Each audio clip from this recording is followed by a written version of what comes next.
Tuhan bersamamu. Dan bersama rohmu. Inilah Injil Yesus Kristus menurut Yohanes.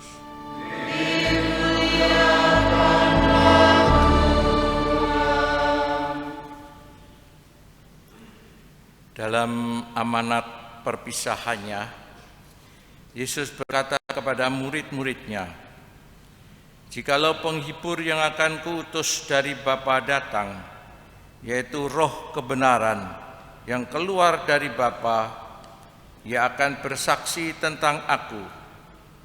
Tetapi kamu juga harus bersaksi, karena kamu dari semula bersama-sama dengan aku. Semuanya ini kukatakan kepadamu, supaya kamu jangan kecewa dan menolak aku.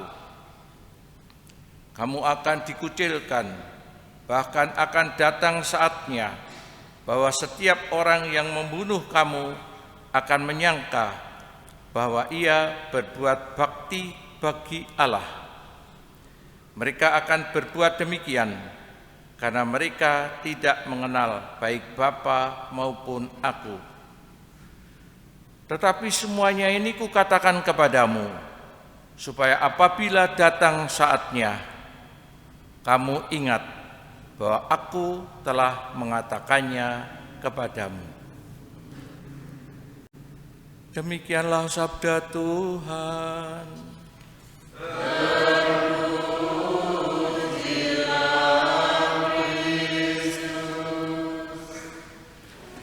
Bapak dan saudara-saudari semua yang terkasih, sepanjang perjalanan hidup gereja, jemaat yang percaya pada Yesus tidak luput dari seperti yang dikatakan oleh Yesus dalam sabda perpisahan, yaitu pengalaman dikucilkan atau hidup penuh dengan penganiayaan, seperti yang kita tahu banyak martir-martir di dalam gereja, orang-orang kudus karena imannya, karena percaya akan Tuhan kita Yesus Kristus.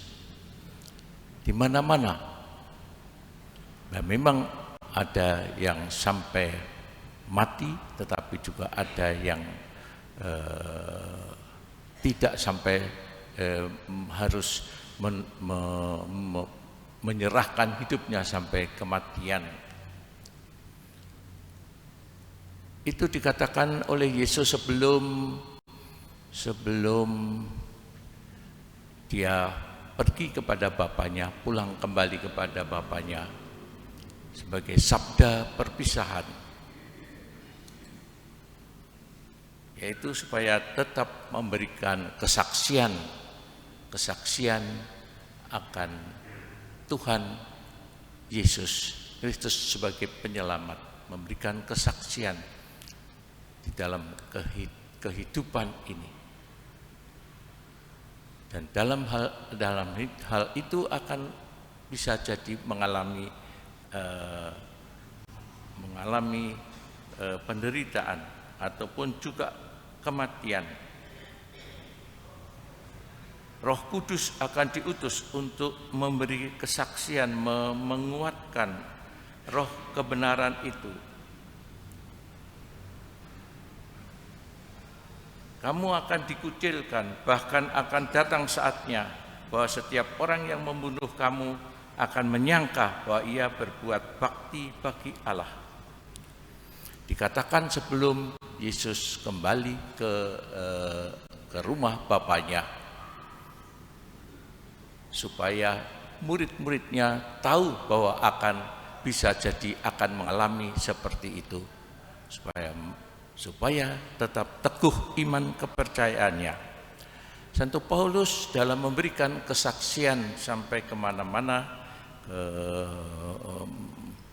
misi pewartaannya sampai di antara orang-orang yang bukan Yahudi, sebagai rasul bangsa-bangsa. Di Filipi dia memberikan kesaksian, mengajar. Dan ada seorang perempuan namanya Lydia, dia ikut menuruti apa yang diajarkan oleh Santo Paulus. Bahkan kemudian juga dibaptis seluruh isi rumahnya. Itu juga kesaksian Paulus, pengajarannya. Suatu kebahagiaan bagi keluarga Lydia di Filipi. Marilah kita mohon berkat Tuhan agar kita pun dapat memberikan kesaksian iman kita lewat berbagai macam pekerjaan-pekerjaan kita masing-masing, dalam hidup kita masing-masing, dengan teguh percaya akan Dia. Marilah kita hening sejenak merenungkan sabdanya.